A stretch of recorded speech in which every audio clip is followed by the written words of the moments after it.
Hi everyone, and thank you for clicking on today's video. My name is Alexandra Devine, a co-owner at the Dressworks Bridal and Prom Boutique. I am coming to you from the boutique itself today, and we're going to talk about all of the do's and don'ts for bridal dress shopping.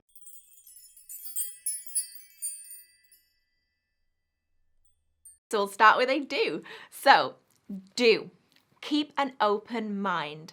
So in the run-up to your first appointment, wherever it may be, you'll have been probably doing lots of research online and looking at different pictures of wedding dresses, and you probably have an idea in mind of the silhouette that you would like, of the neckline that you would like, and that's great. It's great to bring those ideas to your appointment with you, talk to your bridal consultant about them, and definitely go with those ideas as a starting point to where you're going to start pulling dresses and trying them on.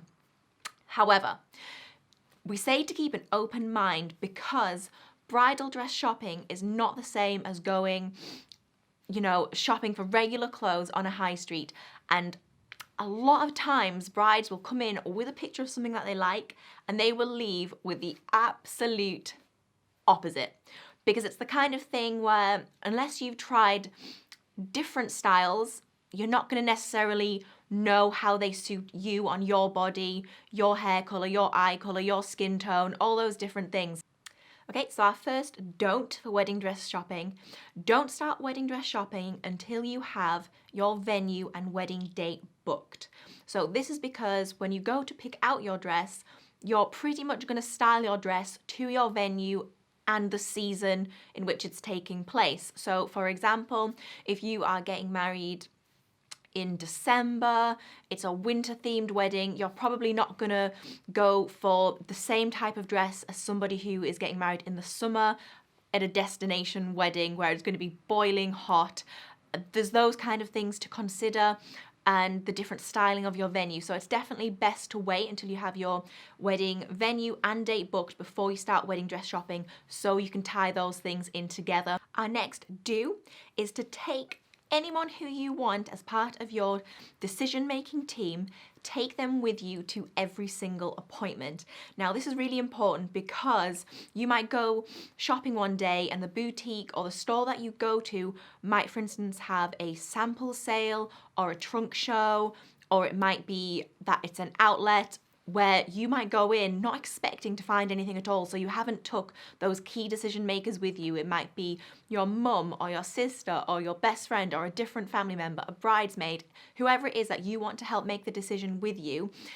If you don't take them to an appointment and you find the dress that you absolutely love, that can make it really difficult for you, because if you leave and try and make another appointment with them, maybe in a few weeks' time, if the dress was in a sample sale or it was at a trunk show, and so it's not normally in store, or it is an outlet dress, so it's like a one-of-a-kind dress, that dress might not be there in 4 weeks' time. So you're kind of putting yourself in a pickle either way, because you don't want to make the decision without your decision maker being there, but you also don't want to come back in a few weeks' time and the dress has been sold. So it's best to find a date where all your key decision makers can come along with you to every single appointment that you go to. So the next don't is the flip side of our previous do, and that is don't bring too many people with you to your appointments. Only bring the really key decision makers, because too many opinions in the room can make it really, really difficult for you to decide and understand what you as the bride really, really love and really, really want, because ultimately it is your day. So it has to be what you love and what you feel comfortable with. And if you bring too many people, all you need is to hear one negative opinion on a dress that you love, all the other people in your party love, and that can sometimes, depending on the kind of bride that you are, that can sometimes put a little bit in a dampener on things. It can make you second guess things. So yeah, definitely you don't need too many opinions, just you and your key decision makers. So the next do is to start shopping around 12 to 18 months before your wedding date. So if you want to special order a dress, this gives plenty of time for the designer to make the dress for you, to get it shipped to you, to have it altered to fit your body. It gives you plenty of time to book your appointments and really sample what you like in a dress, what you don't like in a dress. It gives you time to save up for the dress. So our next don't is don't try on too many dresses. Now, everyone's too many is kind of different for everybody. If you try on too many, you can definitely start to confuse yourself. You can become overwhelmed. Next do is to come prepared for your appointment. So trying on wedding dresses is actually quite hard work because the dresses are kind of so big, they're quite heavy usually, takes a lot of time to get into them, so it's quite tiring. So make sure that you've definitely had something to eat so you don't get hangry. And you want to also come prepared with the right underwear as well. So usually we would recommend nude underwear, strapless bra preferable, so that straps aren't interfering with anything.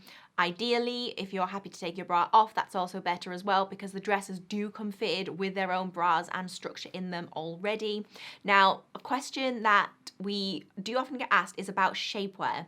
Now, from our experience in the boutique, it's actually not a good thing to wear shapewear when you're trying on wedding dresses, and this is because wedding dresses are really different to normal clothes. So obviously our customers love their shapewear for use during their regular clothes, but because the bridal dresses already come with a lot of structure, boning, quite fitted, structured materials, what you'll find is the dresses kind of provide the shapewear for you a lot of the time, and a lot of the time the shapewear pushes things up. So a bride will be trying on a dress with shapewear. We'll get it on lovely over the hips and the waist, and then it comes to the bust, and you're kind of making your upper body bigger by wearing that shapewear, and then we've not been able to close the dress. So we'll say to the bride, you know, let's head back into the changing room. We will either take off the shapewear if you've got extra underwear underneath, or we can just roll it down if you haven't. We'll come back out, and then the dress zips up purely by taking down the shapewear. So it's completely up to you. Especially at our boutique, we want all of our customers to come in and feel really comfortable and really happy and feeling really safe in the environment. So if you do want to wear the shapewear, then of course that's absolutely fine. But just bear in mind that if you do that, when you are trying on dresses, on some of the dresses, you may need to roll them down. So if you are going to wear shapewear, definitely wear an extra pair of underwear underneath. So the next do is be honest with your consultant and yourself about if you like dresses or not. Now, bridal consultants are not going to be offended if you put on a dress and you don't like it for whatever reason. Bridal consultants are here to facilitate you in finding your perfect dress. If you don't like a dress, just say, you know what, I don't like this one. I don't like this one because I don't like the neckline. I don't like this material. That's great. We'll make sure to then not put anything else on of the elements that you don't like. So if you don't like something that's strapless, we can just write off all strapless dresses. So definitely feel that you can be honest with how you feel with your consultant and also with your family and friends as well, because sometimes certain family members or friends, they can have an idea of what they see you in at your wedding, but that can be just the opposite of what you really like. And ultimately, it is your day. So just be honest with yourself, with your family, and with the bridal consultant, and you will find the dress of your dreams. So our next don't is don't start bridal dress shopping until you have agreed a budget. So that might be agreeing with yourself if you're buying your own dress, maybe agreeing it with your partner if they want to be involved in that decision making, or perhaps it's with a family member or a friend who is maybe purchasing the dress for you or contributing in some way. If you were to start wedding dress shopping before you've agreed a budget, it's really easy to try on something that is ultimately going to be out of your budget, and you don't want to be in a position where you've tried on a dress, absolutely fallen in love with it, you think it's the one, and then it turns out that it is out of a budget. So it then makes it really hard, because when you then go to then decide on the budget, things can then not compare to the dress that you tried that was out of budget, and you get into a really difficult position. So definitely don't start shopping until you've agreed that budget. So the next do is to consider bridal accessories while you're physically trying on dresses. So whether that's veils, hoops and underskirts, belts, hair accessories. By considering those items while you're trying on dresses, you can really get a full picture of how you're gonna look on your day. Okay, so that brings us to the end of today's video. I really hope you guys enjoyed it. If you liked it and found it informative, please click subscribe and give this video a big thumbs up. If you have any more questions, please also leave them in the comments below and I will answer those for you. And I look forward to seeing you at the next one. Thanks, guys.